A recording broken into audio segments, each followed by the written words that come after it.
So as we look at this Tuesday slate in MLB, it's time now once again for Daily Bases. Whoa. Wow. That was huge right there. No, I like this. It's a new day. That caught me off guard right there. I was like, all right, is that it? Is that the end of it? No, you didn't know?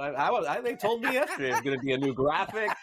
They're going to play, they're going to charge. You took all the budget up there, Craig, for us. Yeah.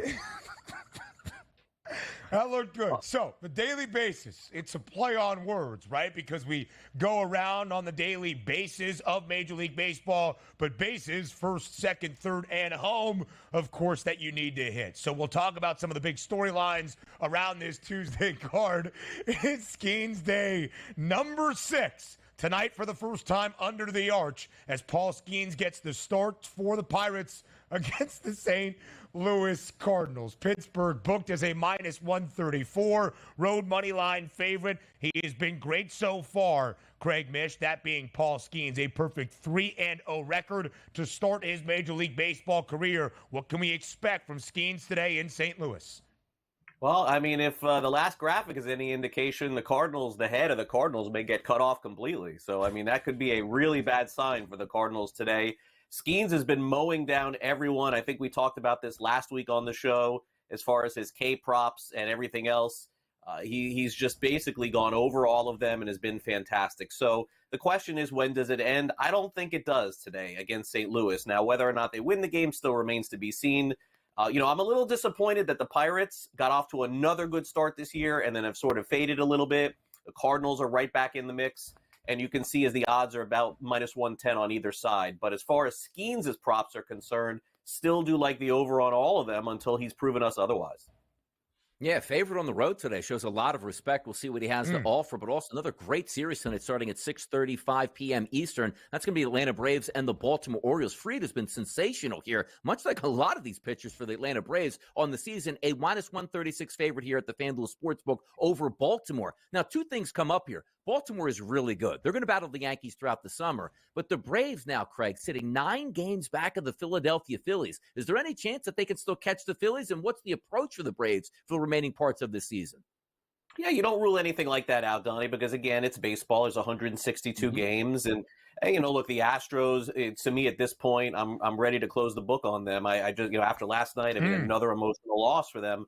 And the Braves, as far as closing the book on them for the season, I wouldn't do it. As far as the division goes, it's going to be very difficult. The thing that's surprising, I think, when I look at the Braves is the fact that their offense has been so poor. I know Acuna's been out. Who cares? A couple of years ago, they did it without Acuna, too. So I would imagine at some point Olsen will get hot. Sean Murphy is back. He will get hot. Michael Harris, etc.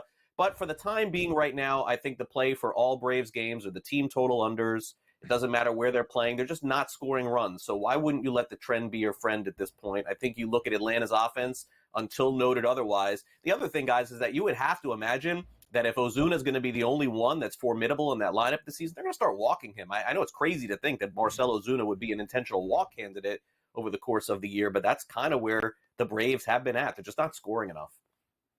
The Braves, one of 3 teams in Major League Baseball to have an under percentage of 60% of their games or more, alongside the Rangers and the Astros. Craig, as we look at the matchup today in Kauffman between the New York Yankees and the Kansas City Royals, I think many people would expect us to say the Yanks are one of the better teams in the American League, but the Royals right there as well. 1 win away from reaching that 40-win benchmark. What will we see today in KC? Yeah, I think, at this point, I mean, are you even getting any value on Judge homers anymore? Like, I guess I got to check this more often every day. Like, I mean, how much plus is it at this point? The good news for the Yankees, of course, is Soto is back in the lineup. But naturally, right now, the Yankees are just not a fadeable team. At some point, they will be, just like in years past. They'll go cold. They won't score runs. But for right now, as you see, the total 9.5. Not the greatest pitching matchup on the hill today for either team. So I do think some runs will be scored today. And, 3 times a week, Judge is homering, so that's plus money pretty much every day. Come on, B. Come on, B double S. Right on that line. Right on that wire. Come on, right on that wire. Come on, it didn't say 1 minute yet. We got to get to that fourth game to hit all of those bases on the daily basis. Did I do them all? We go to Phoenix. The Diamondbacks, a home money line favorite at -180 against the Angels. Jordan Montgomery gets the start in Arizona for Arizona. Craig, what do we see today in the desert? Yeah, not a great pitching matchup for the Angels. The starting pitcher today has an ERA, I think, pushing 7. Look, Montgomery, I'm expecting Montgomery to get it going. Remember, he missed all of spring training. He may not be a good pitcher until later this month, later on in the season. But it's a -180 today, and as Ben knows, we've been fading the Angels, and that's going well all season. It has been going very, very well. The reigning NL pennant winners, the D-backs, 4 games below 500. Time to start turning it around. What a day it was on the daily basis. Greg, we'll see you on Newswire in a little bit. More TEL next.